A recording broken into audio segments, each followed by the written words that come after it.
solution. The solution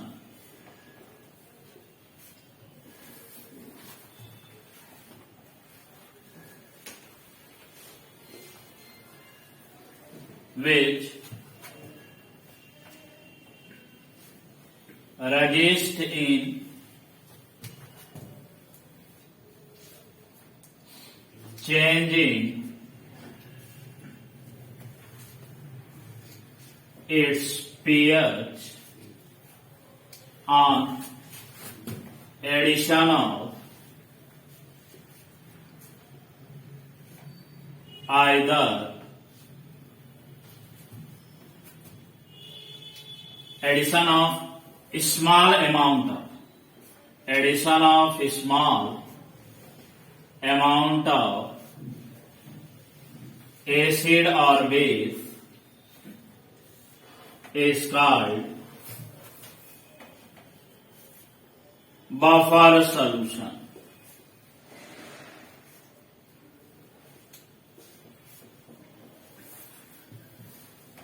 ठीक है, कह रहा है the solution which resist to change in pH in its pH on addition of small amount of acid और base is called buffer solution. मान लो मैंने कहा एक कंटेनर है, इस कंटेनर में एक सॉल्यूशन है, यह हमें नहीं पता कि यह सॉल्यूशन बफर है कि नॉर्मल है, मैंने सिंपल मेंशन कर दिया दिस इज अ सॉल्यूशन। ठीक है, इस सॉल्यूशन में मैंने कहा कि यदि इसमें स्मॉल अमाउंट में क्या डालो, चाहे एसिड डालो, चाहे क्या डालो, स्मॉल अमाउंट ऑफ बेस डालो, तो इस सॉल्यूशन के पीएच के वैल्यू में कोई चेंज नहीं होता है। तो ऐसे ही सॉल्यूशन को हम लोग क्या कहते हैं, बफर सॉल्यूशन कहते हैं। बोलो बात समझ में आ रहा है कि जैसे इसमें थोड़ा सा अमाउंट में एसिड डाल दें, थोड़ा सा अमाउंट में यदि बेस डालने, तो चाहे इसको डालो, चाहे इसके डालो, चाहे दोनों डाल दो, तो इसके पीएच के मान में कोई परिवर्तन नहीं होता है। तो ऐसे सॉल्यूशन को क्या कहते हैं, बफर सॉल्यूशन। ठीक है ना। अब ये बफर सॉल्यूशन कैसे हमें पता चलता है कि डालने के बावजूद भी चेंज नहीं होता है, तो अगला हेडिंग पढ़ोगे, थोड़ी देर बाद पढ़ोगे, लेकिन अभी नहीं पढ़ोगे। उस हेडिंग को बोलते हैं बफर एक्शन। क्या पढ़ते हैं, इस बफर एक्शन से तुम्हें ये पता चलेगा कि क्यों नहीं चेंज होता है। फिलहाल ये पीएच इस बफर सॉल्यूशन का हमें पहले क्या जानना है, पीएच जानना है। बोलो क्लियर है। अब सामने वो जो डिफिनेशन लिखे हो नीचे एग्जांपल लिखो। एग्जांपल दो एग्जांपल पहले मेंशन करो यहाँ पर, example 1 and example 2। CH3COOH plus CH3COONA और दूसरा NH4OH plus NH4C।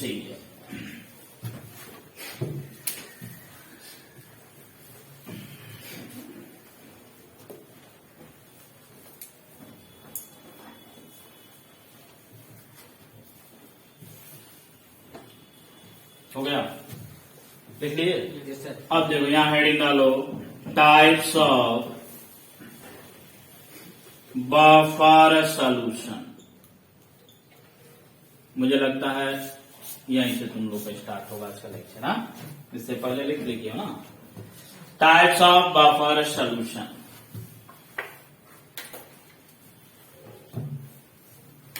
There are two types of buffer solution. First is acidic buffer. The first is acidic buffer. Second, basic buffer.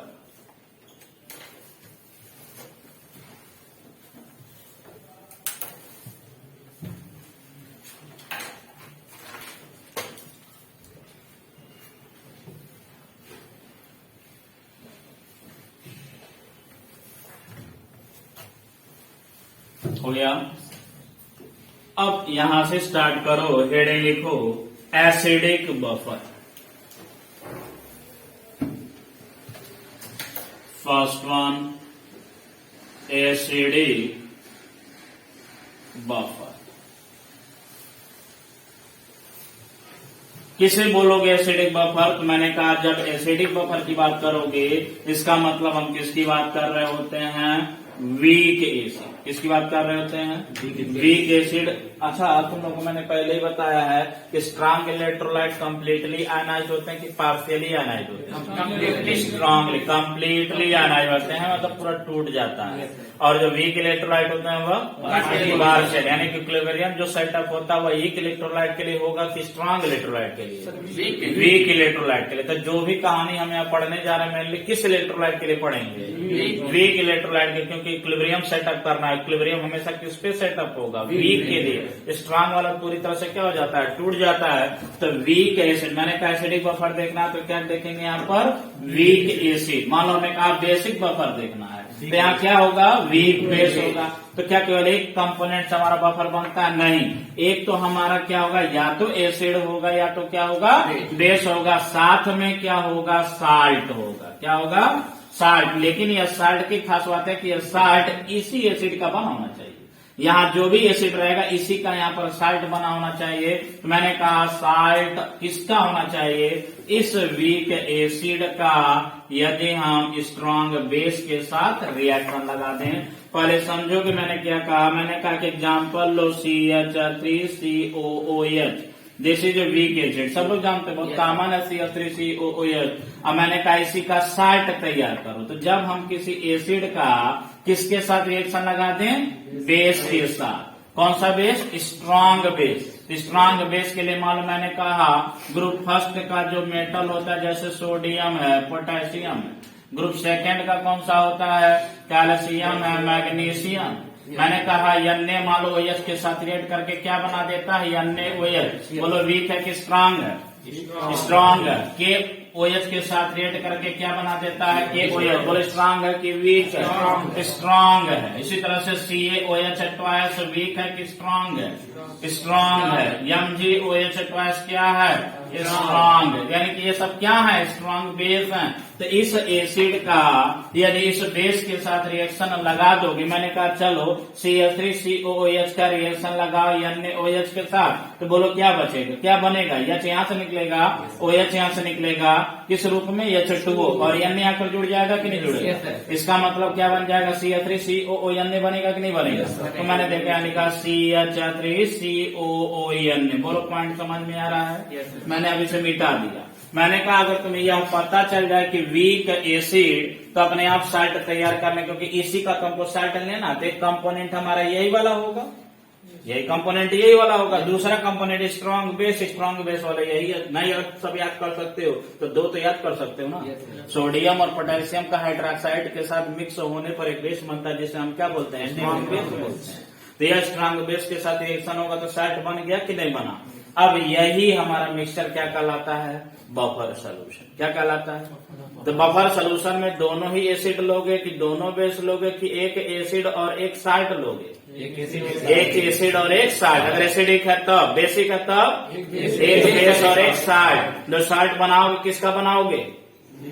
उसी acid का strong base के साथ react करा दो, उसी base का स्ट्रॉन्ग एसिड के साथ रिएक्शन करा दो तो बनेगा साल्ट। तो मैंने कहा चलो ये हो गया तुम्हारा एसिडिक बफर। क्या एग्जांपल एक ही है? एक नहीं है, बहुत से एग्जांपल है। मैंने कहा चलो मान लो एग्जांपल नंबर क्या हो गया? 1 हुआ। एग्जांपल नंबर 2 देखो, बहुत कॉमन एक देखते हो, HCOOH पढ़कर आते हो। क्या है ये? फॉर्मिक एसिड है। क्या है? Formic acid. कहाँ मिलता है? चींटी में मिलता है। रेड एंट को डिस्टिलेशन करने पर हमें फॉर्मिक एसिड मिल जाता है, इसलिए लाल चींटी जब काटती है तो फूल जाता है। इसी का साल्ट बनाओ, इसका साल्ट बनाओ, क्या बनेगा? HCONA। और कोई बताओ? HCOOK भी तो बन सकता है, नहीं बन सकता है? यानी कि HCOOK बना सकते हो। यहाँ ले लिए तो क्या ले लो। मैंने कहा वीक एसिड है कि HF ले लो, हाइड्रोक्लोरिक एसिड, इसका साल्ट तैयार करो, KF लिख दो। HF KOH के साथ रिएक्शन करेगा तो H2O और KF बन जाएगा। समझ पा रहे हैं? समझ पा रहे? मैंने कहा एक और ले लो, HCN भी वीक एसिड है, याद है तुमको? नहीं है? HCN वीक एसिड है, साल्ट तैयार करो। तो HCN में CN हो गया एसिड का, बेस के साथ NaOH लगाओगे क्या बन जाएगा? NaCN। नहीं बनेगा? NaCN बन गया। मैंने कहा जरा कैल्शियम वाले का भी यूज कर लिया जाए, तो CH3COOH हमने लिखा। हमने कहा यहाँ पर क्या ले लें, साल्ट ले लें, CH3COO होल ट्वाइस C। ये नहीं हो सकता, ये भी तो साल्ट बन गया। देखो कैल्शियम दिखाई दे रहा, कैल्शियम वाला साल्ट तैयार कर लिया। मैंने कहा बस इतना ही, और भी एग्जाम्पल देख सकते हो, छठा कर लो, C6H5COOH बेंजोइक एसिड है। क्या है ये, बेंजोइक एसिड। या हटाओ कोई, या तो N लगा दो या तो K लगा दो, क्या बन जाएगा, C6H5COO N कर दिया, सोडियम बेंजोएट कर दिया। और भी एग्जाम्पल मेंशन कर सकते हो, H2CO3 बहुत कॉमन यूज होता है, H2CO3 कार्बोनिक एसिड है। इस कार्बोनिक एसिड का साल्ट तैयार करोगे तो बन सकता है Na2CO3, नहीं बनेगा। These are the example. तो क्या तुमको यह याद रहेगा कि ये नहीं बना लोगे? हाँ, सोच लेना कि अन्य उसके साथ रेट कराएंगे तो अन्य आएगा, के उसके साथ रेट कराएंगे तो के आएगा। तो यह जो बना हमारा सोल्यूशन है, ये सोल्यूशन किस प्रकार का सोल्यूशन है, किस प्रकार का बफर है, एसिडिक बफर है। ऐसे सोल्यूशन का जिसमें हम स्मॉल अमाउंट में एसिड डाल दें, चाहे बेस डाल दें, उसके पीएच के वैल्यू में कोई परिवर्तन नहीं होता, उसे ही हम तो बफर कहते हैं। तो बफर हमारा कितने प्रकार का हो गया, दो प्रकार का। एक कौन सा, एसिडिक। तो क्या एग्जाम्पल एक नहीं है, एक से बहुत ज्यादा है। बोल बात समझ में आ रहा है? तो ये तो सिंपल नॉर्मल बफर है। नॉर्मल बफर मतलब देख के पता चल जाता है कि यह बफर है। बफर पहचानने का तरीका यही है कि पहले हमारा एक वीक इलेक्ट्रोलाइट होगा और जो एक साल्ट होगा, साल्ट हमारा किस नेचर का होगा, स्ट्रांग नेचर का। कैसे, देखो CH3COO भले टूटना चाहे ना चाहे, टूटना चाहे या ना चाहे, लेकिन अन्य तो टूटना चाहेगा ना। अन्य तो अल्कली मेटल रहता है, जितना ज्यादा अन्य टूटेगा उतना ज्यादा एसिटेट आयन बनेगा। हाँ, नहीं बात समझ पा रहे? एक टूटना ये हमेशा अलग ही रहना चाहता है। जब अलग रहना चाहता है जिसका मतलब जब किनारे होगा तो इसके ऊपर चार्ज आता जाएगा, कौन सा, पॉजिटिव, और इसके ऊपर कौन सा जोड़ेगा, नेगेटिव। इसका मतलब ये डिसोसिएटेड फॉर्म में रहना पसंद करेंगे कि अनडिसोसिएटेड। डिसोसिएटेड। ये किस फॉर्म में रहना पसंद करें, डिसोसिएटेड। स्ट्रॉन्ग इलेक्ट्रोलाइट टूटे हुए फॉर्म में रहना पसंद करेंगे। बात समझ पा रहे हैं? ये वीक है तो वीक टूटे हुए फॉर्म में रहना पसंद करेंगे कि अनडिसोसिएटेड। अनडिसोसिएटेड। वीक इलेक्ट्रोलाइट है, टूटना ही नहीं चाह रहा, थोड़ा बहुत टूट भी रहा है, कॉमन इफेक्ट लगने की वजह से हो सकता है पीछे भाग रहा, जो भी टूट रहा है वो भी टूटना क्या हो जा रहा है, बंद हो जा रहा है। तो ये कहानी है किसके रिस्पेक्ट में, बफर के रिस्पेक्ट में। देखो क्लियर है यहाँ तक? कभी कभी तुमसे यहाँ पर क्वेश्चन उठा देता है क्या यह बफर है कि नहीं है। जैसे मान लो मैंने कहा NH4Cl प्लस NH4OH, या ये वाला छोड़ो, NaOH plus HCl, NaOH plus HCl buffer solution है कि नहीं है? नहीं है, दोनों ही स्ट्रांग हो चुका है, स्ट्रांग बेस और स्ट्रांग। मैंने कहा कोई वीक ले लो, तो कोई वीक ले लो एसिड को, मैंने H2CO3 कर दिया। अब देखो ये बेस है, ये क्या है, बेस है, ये क्या है, एसिड है ना, ये एसिड। मैंने कहा क्या यह बफर सोल्यूशन बन सकता है? अभी दिखाई दे रहा है नहीं बन सकता। कारण एक एसिड और एक बेस है, जब एसिड और बेस आपस में रिएक्ट करते हैं तो क्या बनता है, साल्ट बनता है, ना कि बफर सोल्यूशन बनता है। लेकिन मान लो यदि दोनों रिएक्शन में भाग ले लें, H2CO3 प्लस NaOH के साथ रिएक्शन लगा दें तो बन जाएगा Na2CO3, Na2CO3 प्लस H2 बन गया कि नहीं बना? यानी कि यह जो बना ये क्या है, साल्ट है। और किसका साल्ट है, इस एसिड का साल्ट है। इस एसिड का देखो CO3 आया है, यह वीक एसिड और वीक एसिड का स्ट्रांग बेस के साथ रिएक्ट होकर साल्ट बना है। तो वीक एसिड हो गया ये, और ये साल्ट हो गया किसका, weak acid plus strong base हो गया कि नहीं हो गया? इसका मतलब यह दोनों मिलकर क्या बफर सोल्यूशन नहीं बना सकते? बना सकते हैं। ठीक है, इसका मतलब कुछ ऐसे हमारे पास सामने क्वेश्चन के रूप में हमारे पास कभी कभी आ जाता है, देखने से नहीं लगेगा कि यह बफर है, लेकिन जब उसके डीप में जाओगे तब तुमको लगेगा कि हाँ यहाँ तो बफर है। कारण ये है कि जब तुम सोल्यूशन लिए हो ये सब कहाँ पर है, एक ही कंटेनर में है। क्या तुम पहचान लोगे? एक ही कंटेनर में भाई रिएक्शन होगा ही होगा। जब होगा तो ये भी बनने की प्रोबेबिलिटी होगी। HCl और NaOH को मिलाओगे तो रिएक्शन होता है ना, धुआं निकलने लगता है, बॉटल गर्म होने लगता है। चूने को पानी में डालते हो अपने आप बाल्टी क्या होने लगती है, गर्म। तो हीट आया कहां से हो, हीट आया कहां से हो, वाह, हाँ, एक्सोथर्मिक रिएक्शन होने के कारण वो हीट बाहर निकला। सेम उसी तरह से या एसिड और बेस हो सकता है आपस में रिएक्ट करके ये बना दिया साल्ट, और जब ये साल्ट बना दिया तो बना हुआ साल्ट और यह वीक एसिड दोनों अपने आप में क्या शो करने लगेंगे, या बफर सोल्यूशन शो करने लगेंगे। बस कंडीशन यहाँ पर यह मेंशन होना चाहिए कि जो वीक एसिड है इसका कंसंट्रेशन इसके रिस्पेक्ट में क्या होना चाहिए, ज्यादा होना चाहिए। अगर ये कम रहा कंसंट्रेशन, बहुत डीप का क्वेश्चन देखो भैया, सब आए जेई सब का क्वेश्चन है, ये तुम्हारे बोर्ड एग्जाम का क्वेश्चन है, पिछले बहुत इंपॉर्टेंट टॉपिक है। हर साल यहाँ से क्वेश्चन उठता चला आया है, उठता भी है, ठीक है।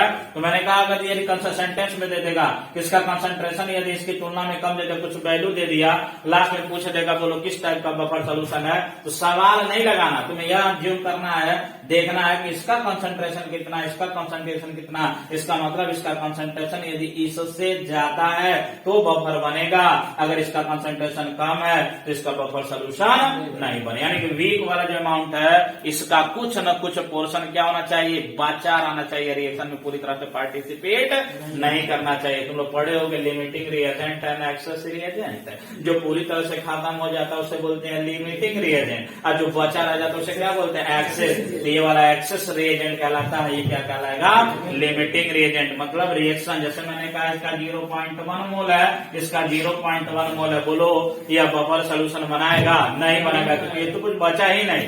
मैंने कहा इसका 2 मोलर लो, इसका 0.1 मोलर लो, बोलो सोल्यूशन बनेगा, बफर सोल्यूशन बनेगा, नहीं बनेगा क्योंकि यह 0.1 है, ये 0.1 आपस में रेड करके तो बचा ही नहीं, तो खत्म हो चुका, बचा ये है, ये और ये बफर सोल्यूशन नहीं बना रहे हैं, तो बफर ये बनेगा। इसका मतलब यदि यहाँ हम 0.1 लें, इसका 0.1 से ज्यादा कितना, मतलब 0.2 है, 0.3 है, इतना लोगे तब यहाँ पर बफर सोल्यूशन बनेगा। तो ऐसे सोल्यूशन को या ऐसे बफर को हम कौन सा बफर बोलते हैं, इनडायरेक्ट बफर। जो सामने मैंने लिखा है ये वाला, ये जो लिखा है ये कौन सा बफर है, डायरेक्ट, जो दिखाई दे रहा, हाँ ये वीक एसिड है, ये साल्ट है, ये वीक एसिड है, ये साल्ट है, ये वीक एसिड है, ये क्या साल्ट है, लेकिन ऐसे वाले में दिखाई जल्दी नहीं देता है। बोलो बात समझ में आ रहा है, तो यह डायरेक्ट और ये क्या है, इनडायरेक्ट। अब तुम कॉपी में नोट करो, पहले एसिडिक बफर का डिफिनीशन लिखें।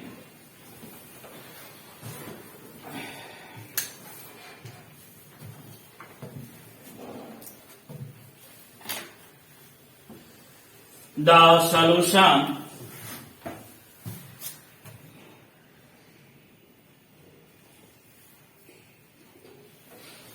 which is made up of weak acid and salt of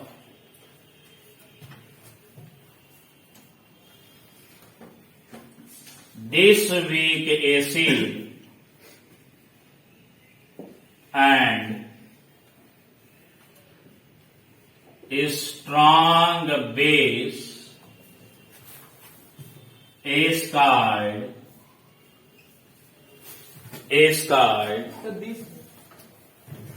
ये this इसी का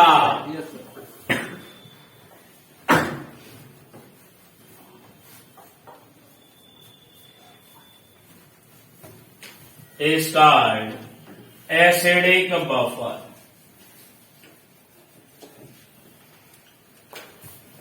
is called acidic buffer। बोलो कोई डाउट?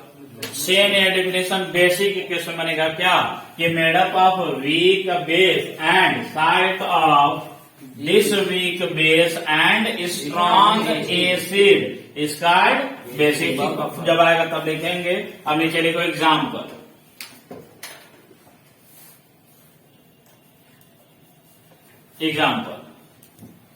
लाइन से सब नोट कर लीजिए, लाइन से सभी नोट कर लीजिए। हाँ सर, इनका रिएक्शन सर वीक एसिड का किसी भी सर बेसिक ग्रुप से सर करा सकते हैं, किसी से करा सकते हैं, लेकिन वह स्ट्रांग होना चाहिए। मतलब सर जो एक्टिव मेटल, हाँ active metal, sodium potassium active metal है, calcium magnesium active alkaline active metal, सभी नहीं होते हैं, नीचे वाले कम होते हैं।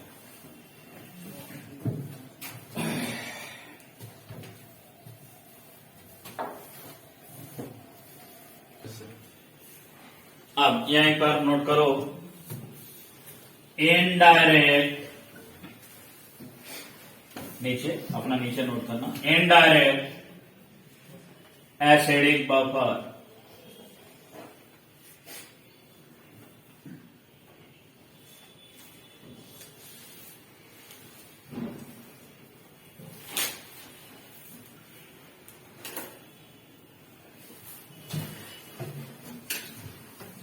Example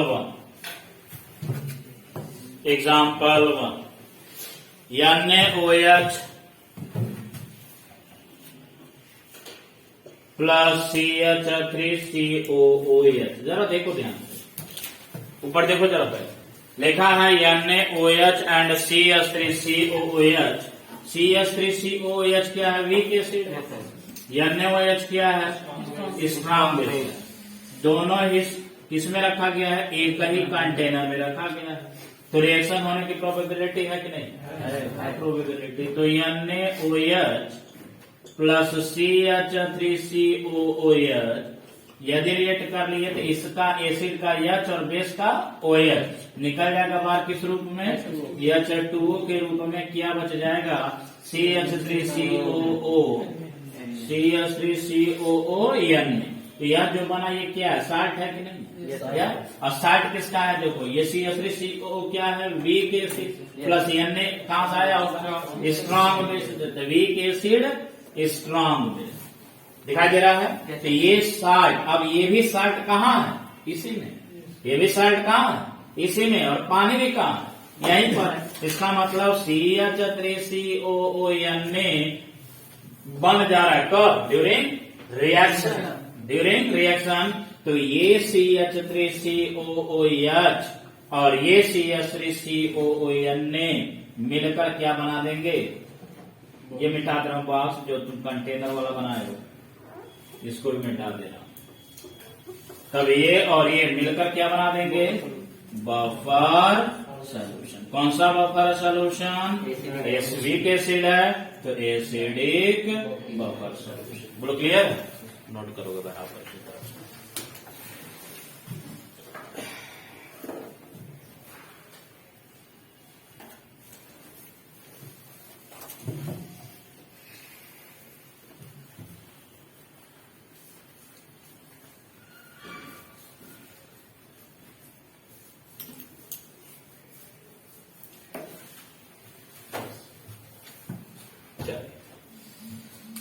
example number 2।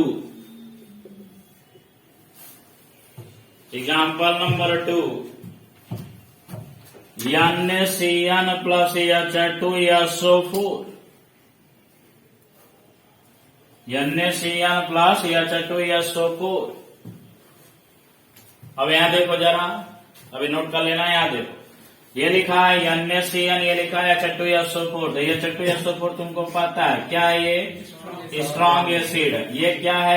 NaCN salt है। क्या है ये? पता कर पाते हो ना? साल्ट। जहां Na हो और जहां K हो, जहां Ca, जहां भी मेटल दिखाई दे समझ जाओ एसिड, सॉरी साल्ट। तो Na दिखाई, Na और CN ये साल्ट है। अब ये किस प्रकार का साल्ट है? देखो CN आया होगा HCN से। CN आया होगा कहां से? HCN से। HCN वीक एसिड है कि स्ट्रॉन्ग एसिड है? वीक एसिड है। ये हो गया वीक एसिड। और Na आया होगा कहां से? NaOH से। तो NaOH स्ट्रॉन्ग बेस है कि वीक बेस है? स्ट्रॉन्ग बेस है। बोलवा समझ में आ रहा है?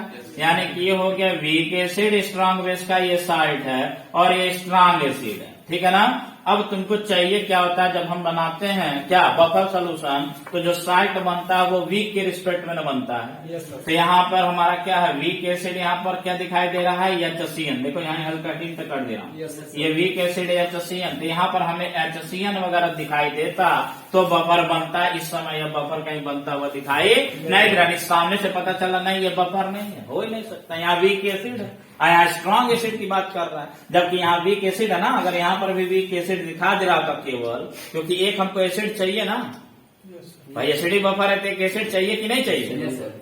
ये साल्ट तो है ही, तो यहाँ एसिड के वीक एसिड की जगह क्या दे दिया है? तो क्या बफर बनेगा?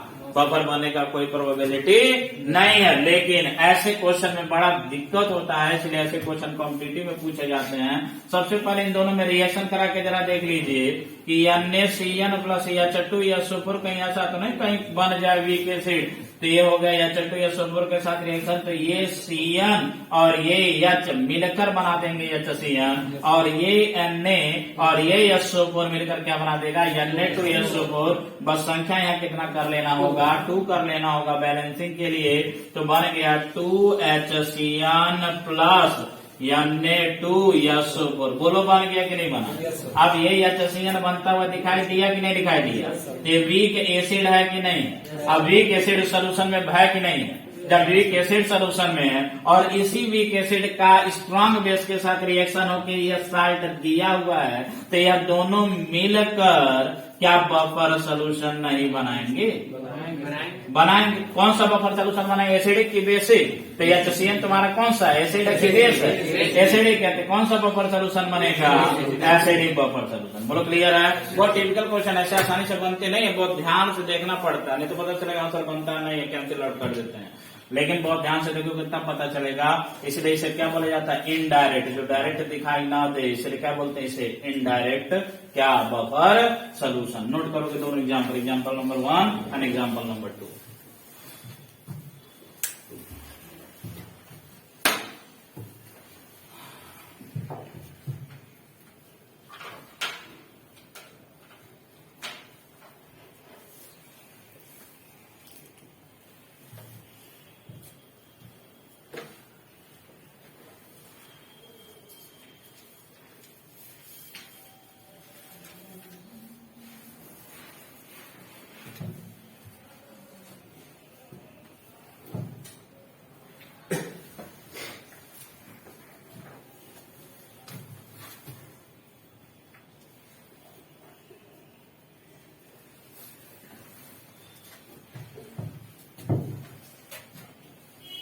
हो गया? चल अब आओ जरा एग्जाम्पल नंबर 3 जो मैं दे रहा हूं आप लोग बताना। हाँ, example number 3, HNO3 nitric acid plus CH3COONA, CH3COONA। क्या पीछे कैलकुलेशन करने जा रहे हो क्या? सोचो, देख देख के पता चल जाएगा। क्या दिया लगा लो, रिएक्शन लगा लो, रिएक्शन बना लो। अरे एसिडिक ऑपरेशन दूसरा नहीं बोलना, क्या बनेगा पहले बताओ। ये क्या है? सोचो पहले। अच्छा, हाँ साल्ट है। ये सब बोलोगे तीसरा एग्जाम्पल, सब एग्जाम्पल हमें बता देते तुम लोग क्या करोगे? शो करेगा क्या क्या बना है? जो बफर सोल्यूशन शो होगा क्या होगा? किसका होगा? CH3COOH का। हाँ, CH3COOH और इसका HNO3 से नहीं, गलत हो गया। नहीं सर, CH3COOH से होगा ना? गलत हो गया। एसिड तो ये है ना, इससे होगा। हाँ, किसके किसके बीच में बफर बने? CH3COONA और CH3COOH। हाँ, ये बीच में बने। यानी कि हमें दिखाई दे रहा है this is the strong acid और ये है साल्ट। किसका साल्ट है? Weak acid plus strong base. ये हमें चाहिए था वीक एसिड, यहाँ चाहिए था। दिखाई क्या दे रहा है? Strong acid. तो रिएक्शन करा लो यहीं पर, HNO3 प्लस CH3COONA।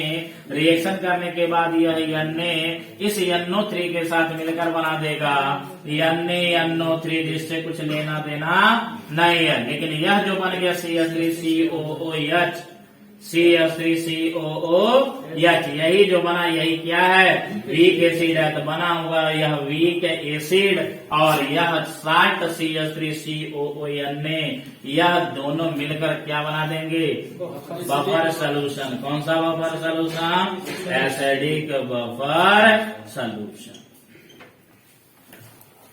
क्लियर है।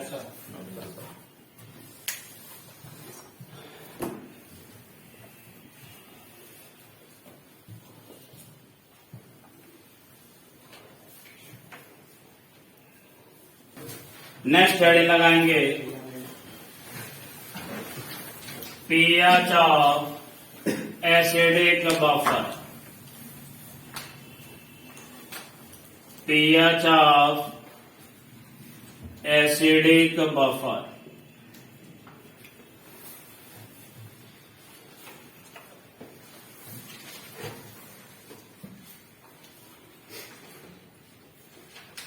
pH of acidic buffer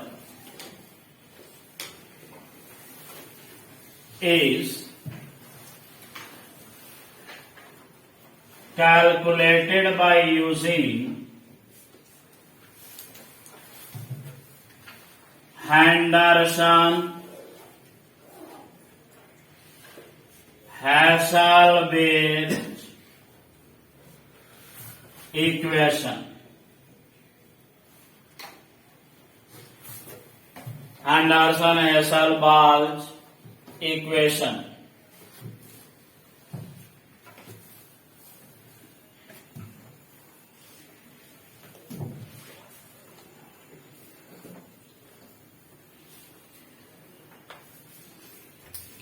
सब हेडिंग लगाएंगे हेंडरसन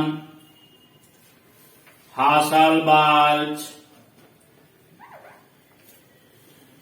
इक्वेशन। पहले लिखा मत करो, पहले देखा करो।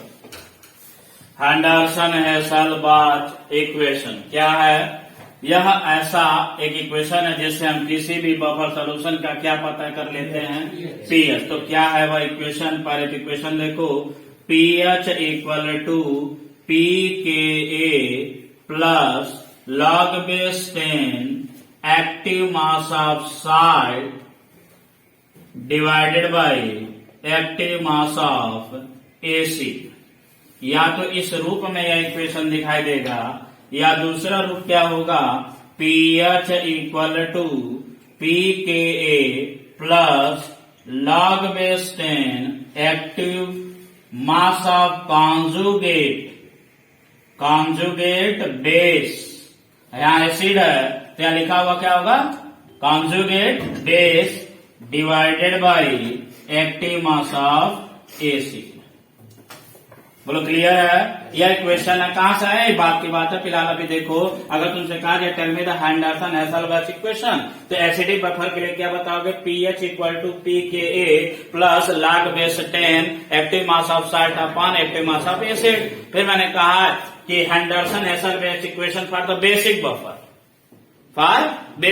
तो कुछ नहीं करना, सेम है, pH इक्वल टू pKb। यहां पर क्या हो जाएगा, a के बजाय b, a मतलब acid, b for base.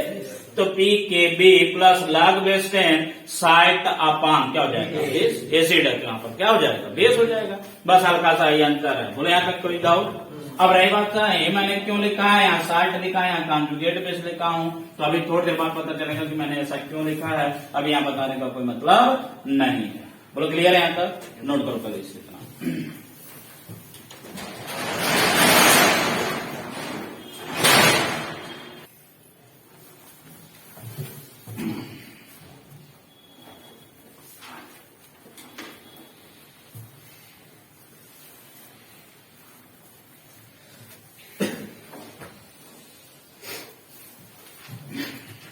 Derivation कहां से आया, कैसे आया वह डेरिवेशन।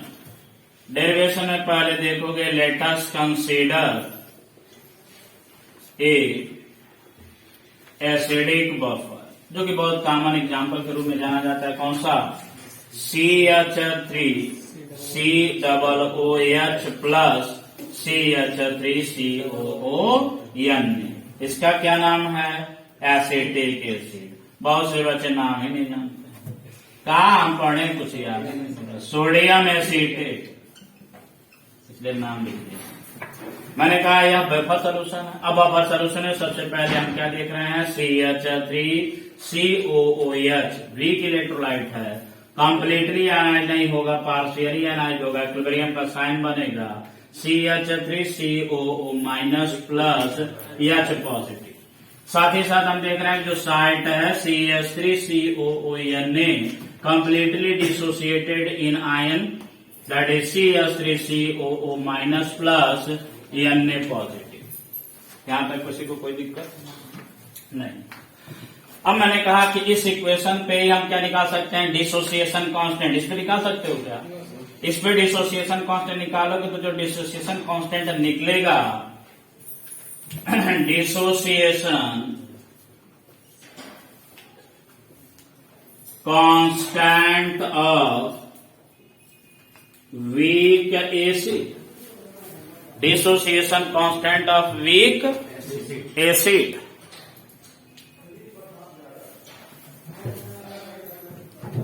अब dissociation constant of weak acid के लिखोगे कि के ए लिखोगे, हाँ ये रेंज निकलेगा डिसोसिएशन कांस्टेंट के ए, तो K a equal to active mass of acetate ion, बोलो active mass of acetate ion into active mass of hydrogen and divided by active mass of acetic acid. कर सकते हो ना। अब मैंने कहा देखो जरा, मैं फार्मूले के रूप में ले जाने की कोशिश करूंगा। CH3COOH लिखा है, इसका मतलब है तो क्लियर है कि एसिड है, एसिड है ना, एसिड है। लेकिन ये क्या है ये नहीं समझ में आ रहा, तो ये यहां से समझ में आएगा। देखो मैंने कहा ये एसिडिक बफर है, इस एसिडिक बफर में मैंने कहा यहाँ ये है एसिडिक बफर, ये है, मैंने कहा यहाँ से भी एसीटेट आयन दिखाई दे रहा है, यहाँ से भी एसीटेट आयन दिखाई दे रहा है, यानी कि राइट हैंड साइड में एसीटेट आयन का कंसंट्रेशन क्या है, बहुत ज्यादा है। किसकी वजह से ज्यादा हो गया है, कॉमन आयन इफेक्ट की वजह से। पढ़े हो ना कॉमन आयन इफेक्ट, तो ये कॉमन आयन इफेक्ट की वजह से ज्यादा लग रहा है। तो जब ज्यादा होगा तो बोले ये क्या होगा, यहाँ पे कंसंट्रेशन डाउन होगा, तभी तो दोनों साइड में बराबर होना चाहिए कंसंट्रेशन। तो ये जब बराबर होना होगा तो ये क्या होगा, वापस भागेगा। तो या तो ये वाला वापस भागेगा तो ये वाला वापस भागेगा। तो मैंने तुम लोग को पहले ही बताया है कि स्ट्रांग वाला बैक नहीं जाता है, कौन जाता है, वीक वाला। वो भी किसकी वजह से, स्ट्रांग की वजह से। तो स्ट्रांग वाला कंप्लीटली क्या होता है, टूट जाता है। या थोड़ा बहुत जो टूटा रहता है वो भी क्या होता है, टूटना बंद हो जाता है। ये जो थोड़ा बहुत टूटता है इसकी वजह से ये कहता है कि मैं ही टूटूंगा, मैं तुमको टूटने ही नहीं दूंगा, क्योंकि मेरा अपना नेचर है। तो ये बेचारा कमजोर पड़ जाता है। जब कमजोर पड़ जाता है कहता है यार ये तो हमको दबा रहा है। तो जब दबा रहा है तो फिर जो थोड़ा बहुत टूटा तो क्या हो जाता है, वापस आ जाता है। तो जब वापस आ जाता है जिसका मतलब जो थोड़ा बहुत टूट रहा था वो भी अब टूट नहीं रहा। जब टूट नहीं रहा है इसका मतलब क्या, एसीटेट आयन इससे बन रहा होगा। बस समझ पा रहे हो, जब ये टूट ही नहीं रहा है, जो थोड़ा बहुत टूट रहा था इसकी वजह से ये रुक जा रहा है टूटना, तो क्या एसीटेट आयन इससे बन पा रहा होगा। इसका मतलब सोल्यूशन में जो एसीटेट आयन दिखाई दे रहा है वो मेनली किसकी वजह से, इस साल्ट की वजह से। यानी कि जो एसीटेट आयन यहाँ दिखाई दे रहा है या मेनली किसकी वजह से दिखाई दे रहा है, साल्ट की वजह से दिखाई दे रहा होगा। इसका मतलब मैंने ये कह दिया कि हम यहाँ पर लिख सकते हैं कि A equal to active mass of salt into active mass of hydrogen ion divided by active mass of, ये तो एसिड है, इसमें कोई डाउट तो है नहीं, वीक एसिड है। शुरुआत में बहुत कम, जो थोड़ा बहुत टूट भी रहा था वो भी नहीं टूटा, इसका मतलब बैक चला जा रहा है। इसका मतलब शुरुआत का जो कंसंट्रेशन होगा, इनिशियल कंसंट्रेशन होगा, वही वाला इसकी वैल्यू होगा। बात समझ रहे हैं, इसका मतलब ये समझ गया ना, साल्ट कहां से आ गया और एसिड कहां से आ गया। साल्ट कहां से आया, एसिड कहां से, तो साल्ट इसका मतलब ये वाला केवल साल्ट से ही आ रहा है और नीचे एसिड लिखा ही है। हाँ अब देखो, अब मैंने कहा यहाँ साल्ट लिखा है, क्या इसके लिए कुछ दूसरा चीज नहीं लिख सकते। तो तुमको मैंने बताया था ब्रांस्टेड एंड लोरी में conjugate acid and conjugate base. तो किसी भी एसिड से जब तुम H बाहर निकाल देते हो तो कॉन्जुगेट बेस तैयार होता है। क्या तैयार होता है, तो देखो इस वाले से तुम H निकालोगे तो क्या बनेगा, एसीटेट आयन बनेगा कि नहीं बनेगा। तो ये कॉन्जुगेट बेस होगा कि नहीं होगा। इसका मतलब हम ये कह सकते हैं कि यहाँ पर हम CH3COO माइनस एक्टिव मास लिख सकते हैं किसका, एक्टिव मास ऑफ साल्ट भी लिख सकते हैं या active mass of conjugate base भी लिख सकते हैं। इतना बात समझ में आ रहा है कि समझ में आ रहा है? इसीलिए दो फार्मूला जनरेट होता है, एक साल्ट के रिस्पेक्ट में और एक कौन सा, कॉन्जुगेट बेस के रिस्पेक्ट में। अब मैंने कहा एक काम करो, एच को इधर लाओ क्योंकि हमको पीएच निकालना, पीएच निकालने के लिए हमें किसका कंसंट्रेशन चाहिए होगा, एच का कंसंट्रेशन कि ओएच का कंसंट्रेशन, एच का कंसंट्रेशन, एच को इधर लाओ, इसको उधर भेजो। तो एच पॉजिटिव इक्वल टू या active mass of hydrogen ion equal to K a into active mass of acid divided by active mass of salt होगा ना। मैंने कहा दोनों साइड में क्या लीजिए, निगेटिव लॉग ले लीजिए, taking negative log on both side. अब मेरे बोर्ड पे जगह नहीं है, ठीक है ना, तो पहले आप इतना नोट करोगे, उसके बाद आगे मैं बढ़ूंगा। बोलो यहाँ तक किसी को कोई doubt? Concentration which is equal to K a into acid divided by side. मैंने कहा इसी इक्वेशन का दोनों तरफ से क्या ले लें, निगेटिव लॉग ले लें। तो negative log minus log base 10 hydrogen ion concentration equal to, अब जरा ध्यान देना, माइनस लॉग बेस 10 के ए, इसका हो गया, हाँ बीच में किसका साइन है, इनटू का। तो इनटू का जब होता है तो जब हम लॉग में कन्वर्ट करते हैं तो कौन सा साइन आता है, प्लस आता है ना।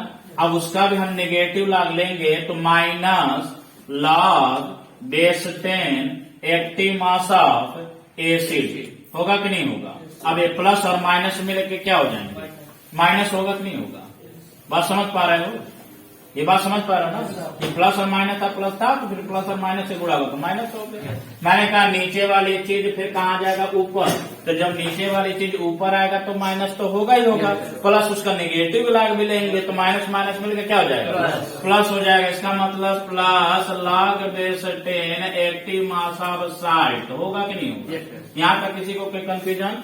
मैंने कहा इसको जरा सही तरीके से लिख लिया जाए तो log base 10 hydrogen and concentration equal to minus log base 10 के ए। इसको मैंने इधर लिखा, इसको मैं उधर ले जा रहा हूँ, तो plus log base 10 active mass of salt into minus log base 10 active mass of acid होता है ना।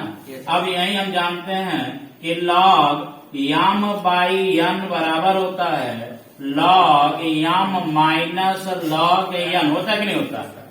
हाँ ये देखो, ये लॉग यन के साथ क्या लगा, प्लस, और लॉग यन के साथ क्या लगा, माइनस। तो ये वाला भी देखो यहाँ प्लस लगा है, ये लगा है माइनस, तो क्या मैं इसकी जगह माइनस, अभी देखो माइनस लॉग बेस 10 को हम पीएच लिख सकते हैं कि नहीं लिख सकते, ये वही फॉर्मूला होता है, minus log H equal to pH. जैसे यहाँ पीएच होगा वैसे यहाँ क्या होगा, P K a plus log base 10 होगा। अब साल्ट और एसिड कहाँ जाएगा, साल्ट ऊपर हो जाएगा किसके अकॉर्डिंग, लॉग एम, और ये कहाँ चला जाएगा नीचे किसके according, log M by M. तो active mass of salt divided by active mass of acid बन गया कि नहीं बना। यही वो फार्मूला जिसे तुमने कौन सा नाम दिए हो, हेंडरसन हेसल बार्च इक्वेशन। मैंने कहा इसी साल्ट की जगह तुम एक जगह लेके उस salt equal to conjugate base लिखे हो ना। इसका मतलब the second formula that is pH equal to p K a plus log base 10 active mass of conjugate base divided by active mass of what, acid. कोई doubt? यही दोनों equation अपने आप में क्या कहलाता है, Henderson Hasselbalch equation, and this is mainly use for the calculation of pH of buffer solution. किसके लिए, बफर सोल्यूशन। क्लियर है यहाँ तक?